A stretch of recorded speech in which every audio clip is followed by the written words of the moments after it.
এই রূপগঞ্জে আমার মা আর বোন রাত্রে 12টা বাজে হাঁটবো গহনা বইরা। যদি কোনো বাঘের বাচ্চা থাকোস চিন্তা করে দেখাইস আমারে, চিন্তা করে যদি আমার এলাকায় থাকতে বলো তখন আমি সালাম দেব, মনে রাখিস। চাঁদাবাজি বন্ধ করে দেন, বেশি দিন টিকবেন না। দুষ্ট রাজনীতিবিদ যারা আছেন তাদের ভবিষ্যৎ কিন্তু খুব খারাপ। তোমাদের পুলিশ বাঁচাইবো আর কোন প্রশাসন বাঁচাবে, তাহলে কিন্তু দুঃস্বপ্ন দেখবো আর কি। তোরা অ্যাটলিস্ট জীবনে যা করছস আমি তাদের আহ্বান জানাচ্ছি যে তোরা ঠিক হয়ে যা। আমার দেশবাসী সবাইকে আমার একটাই আহ্বান, যারা এখন বর্তমানে রূপগঞ্জে দল করতেছেন, এদিকে মিস্টার এম মনির সাহেব, দীপুর সাহেব, আরো দুজন আছেন, টুটুল সাহেব আছেন, আরো যারাই আছেন, আমি আপনাদের খুব কষ্ট করে বলে দেই, আমি আগেও বলছি এখনো বলি, দুষ্ট রাজনীতিবিদ যারা আছেন তাদের ভবিষ্যৎ কিন্তু খুব খারাপ। আমি প্রধান তাকে লাইফ কিন্তু হেল্প করে দেব, আপনি টেরও পেবেন না। আমার সবার কাছে একটা অনুরোধ, আসেন আমরা যে সুবিধাটা পেয়েছি সবাই একসাথে ঐক্য হই, ভালো কাজ করি। আমার স্বপ্ন একটাই যে রূপগঞ্জ আমি পরিষ্কার করে ছাড়বই। আমি আপনাদের সবার হাত চাই, আসেন আপনারা একসাথে আসি, আমরা একসাথে কাজ করি।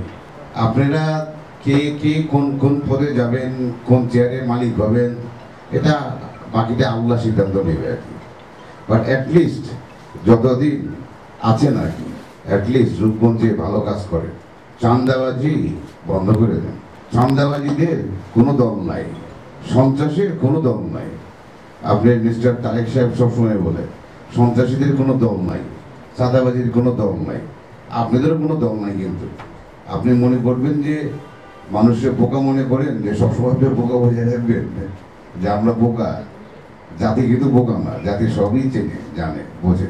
এই বড় বড় দল নিয়ে, লোকজন নিয়ে মিছিল করে কিন্তু বেশি দিন টিকবেন না।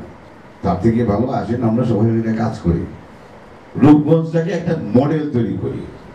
সারা আমরা ঢাকা শহরে এত কাছে, হ্যাঁ এত কাছে, এটা ঢাকাই। তোমাদের কাছে লজ্জা লাগে না? আজকে এই ঢাকার এত কাছে থাকা সত্ত্বেও, আজকে রূপগঞ্জের এত কাছে থাকা সত্ত্বেও বাংলাদেশের বড় বড় লোকজনগুলো কোথায়? আমাদের রূপগঞ্জের লোকজন কয়টা আছে বলুন তো?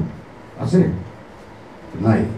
যেইভাবে আমাদের রূপগঞ্জে বিদেশি লোকজনের আনাগোনা শুরু হয়েছে, আমি ব্যাপারে বলে কদিন পরে কি আপনার বাড়ির ঠিকানা থাকবে? আমার বাড়ির ঠিকানা থাকবে?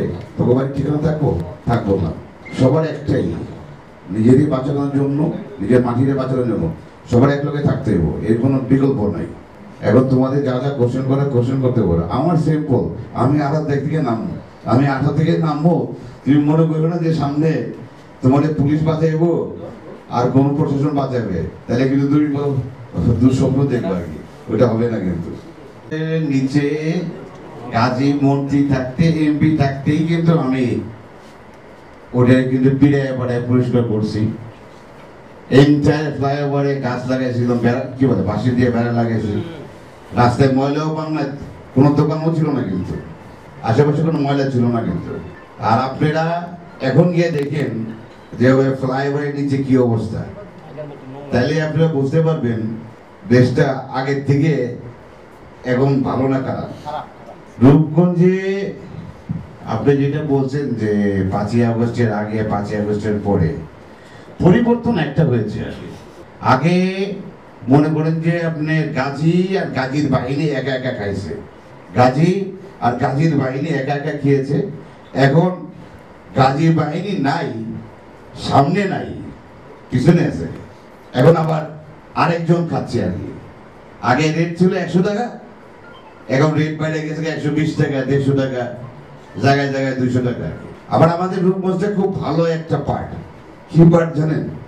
কোন ইউনিয়নে কেউ পায় 30%, কেউ পায় 70%, আবার কোনো ইউনিয়নে কেউ 20%, কারো থেকে 80%, আবার কারো হয় 50-50। এটাই হলো বর্তমান রূপগঞ্জের অবস্থা। আমি কাউকে দোষী করতেছি না, তাদের সঙ্গীরা খারাপ, আর যারা সঙ্গী তারা নিজেরাও খারাপ। আমি তাদের আহ্বান জানাচ্ছি যে তোরা ঠিক হয়ে যা। তোরা অ্যাটলিস্ট জীবনে যা করছস আয়, আমরা রূপগঞ্জে আগামী 3 বছর আমরা এমন একটা রূপগঞ্জ তৈরি করি সারা বিশ্ব যাতে আমাদের নিয়ে অহংকার করে, যে রূপগঞ্জে আমি আপনাকে বলছিলাম, মনে আছে এখন থেকে 1.5 বছর আগে, আপনি মনে রেখেন যে আমি কিন্তু হালা বইটা পড়েই যাবো। এই রূপগঞ্জে আমার মা আর বোন রাত্রে 12টা বাজে হাঁটবো গহনা বইটা। যদি কোনো বাঘের বাচ্চা থাকস চিন্তাই করে দেখাইছে মনে, চিন্তা করে যদি আমার এলাকায় থাকতে বলো তখন আমি সালাম দেবো, মনে রাখিস। ওই রূপগঞ্জ আমি চাই। আপনি কি চান না? যারা চায় না তার মানে তারা রূপগঞ্জে ক্রিমিনাল। চলো আমরা সবাই মিলে খেলা করুন, কেন তো রূপগঞ্জে বলা যাবি না।